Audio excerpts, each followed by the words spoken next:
afternoon, class? Good afternoon, sir! Okay, so I am your teacher for today, and I am Jason C. Villanueva, and you can call me Sir Jason. Is that okay? Yes, sir! Okay, so how are you today? Very good! Okay, so is anyone absent today, class? No, sir! Very good. So now, before we proceed, let us read first our classroom rules. Let's read that one. Classroom rules. Listen attentively. Raise your hand if you want to answer. Be cooperate. Okay, so can I expect that from you, class? Yes, sir. Okay, so now we have an activity. But before that, I have some few questions. Do you want some few questions, class? Yes, sir. Okay, so who here has a crush? No. So who among you here have a boyfriend or girlfriend? Okay, so now let's start our activity. This activity is situational. I have two situations and I want you to tell me if it is love or not. Understand, class? Yes, sir. Okay. First situation.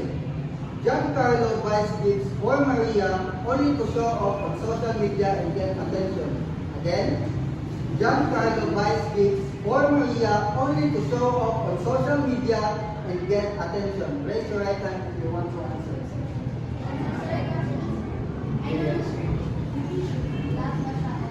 Love or not love? Okay. Not love, sir. Why? Sino Very good. Please clap. The first situation is not love because napapansin ka siya sa social media. So, second situation, even after a long day work, Michelle cooks Ruben's favorite meal because she knows it will make him smile. Again, even after a long day work, Michelle cooks Ruben's favorite meal because she knows it will make him smile. Okay? Very good. Okay. So now that in every situation, you will feel love and at the same time not. Am I right? Yes, sir. Okay. Good. So now, what do you think will be our topic for today? Okay. Okay. It will be under hands. Relationship. Okay, so now our topic for today is all about, is that everyone? Types of relationships. Okay, but before we proceed to our discussion, let's read first our objectives. Please read everyone. Objectives. At the end of the lesson, the student should be able to identify the importance of dating and courtship in choosing a lifelong partner. Perform a scenario that will present the importance of the types of relationships. Okay, so now let's go back to our discussion. So who among you here has now a relationship? Okay? What is the meaning of being in relationship? Good, sir. Sir? Good job po, sir. I have another activity class. Do you want another activity class? Yes, sir. Okay, so now I have here three folded papers and three cards with numbers. One student will pick a card. And whatever number is picked, we will count from the first sit up unto that number. And the student will open the folded paper and answer my questions. Is that clear, class? Yes, sir. Who wants to pick a card?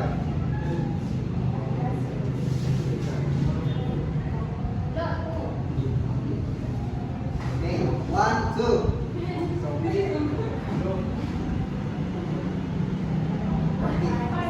Okay, please open the folded paper. And can you describe it? What is on the paper? I think it is student giving his teacher a card. So what do you think is in the picture? Paper is the mother.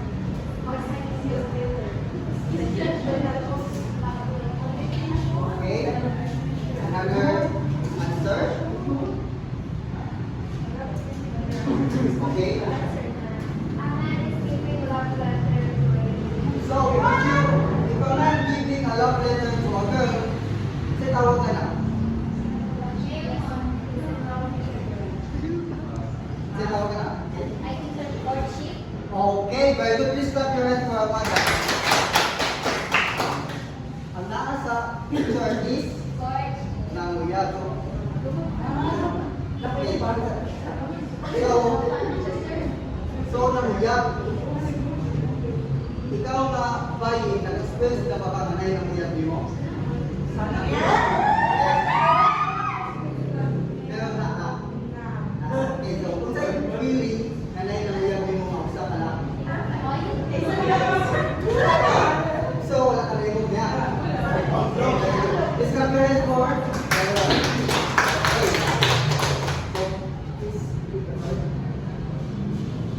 sugot mo. 1, 2, 3, 4, 5, 6.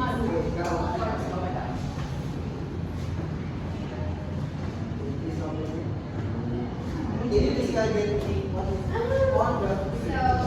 A man is dating to a girl. So, isa na siya. Na? Dating siya, sir. Okay, very good. Please clap your hands again. So, ikaw, babae niya ako. Nakasulay na mga first date. Yes, sir. Saan feeling ka na?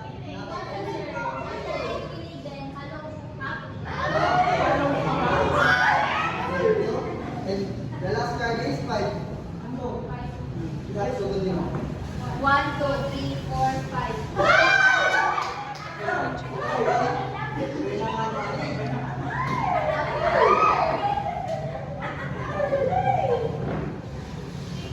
So, can you describe what is on the paper?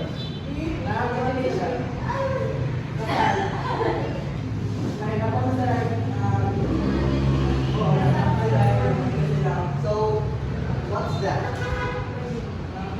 Sun. So, it's marriage. Okay. So, nakakita na ba pag sa salida? Of course, actual na naikasal. Yes. So, what if ikaw kung ikasal ko sa iyo? Kung sa iyo, bati yung na. Diba?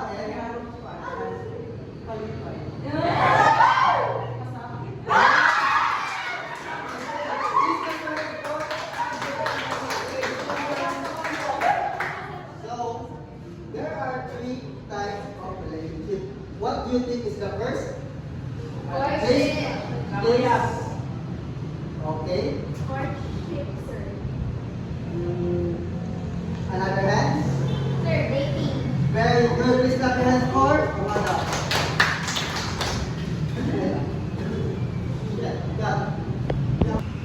Okay, so relationship class is refers to a person's romantic status such as single or in a relationship or marriage. So, ang relationship is really naman siya for single, but it's also in friends and family.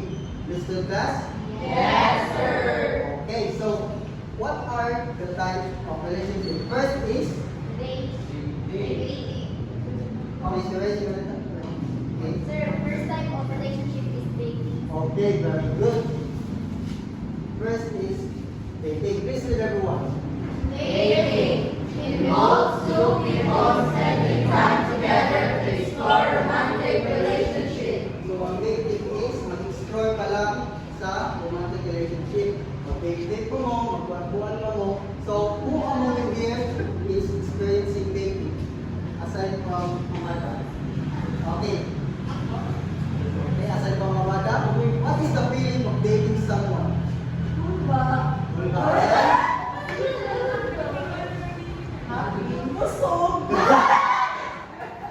Okay. So now, after dating, what's next? Okay. Okay, very good. Please clap your hands. The second step is courtship. So please let everyone. Courtship is when two people seriously get to know and grow closer to each other. So courtship is sana siya? Nanguya. And ang courtship is when two people is seriously get to know and grow closer. So, kinsa lang din ang experience aside sa tuwan, aside niya, inside naka-spell ka na napiluyag din. Raise your hand. Anay na uyab. Okay, please stand up. So, naka-spell ka na napiluyag din mo. Guwapan mo, guys. Yes, sir. Okay, so sa piling na nanguyab, ang sa kanan. Mo, kasi mo answer ni? Di ba kung gusto ko sa inyo?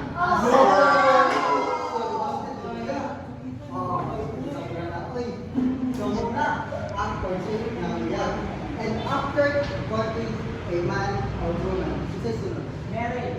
just raise your hand. Marriage. Okay, very good. Read everyone. Marriage is a lifelong partnership between two people who love, live, and support each other. Okay, so our marriage class is only one of the best part of life. And this is the most valuable human relationship. Okay, class? Yes, sir. Okay, so now for the last question, class. In choosing a lifetime partner, what is the first thing you look for in a person, especially in dating and working? Again, if mamili mo sa katao na gusto iiwan, isa yung first mamita ko. Okay? Ako ang sir. Okay, well, please clap your hands. Another hand. Sir, young personality, sir. Okay, very good. Personality, okay? Another one. Siya sa lahat, sir. Sa ano naman. Okay. So, okay na to. Kaya pa ito na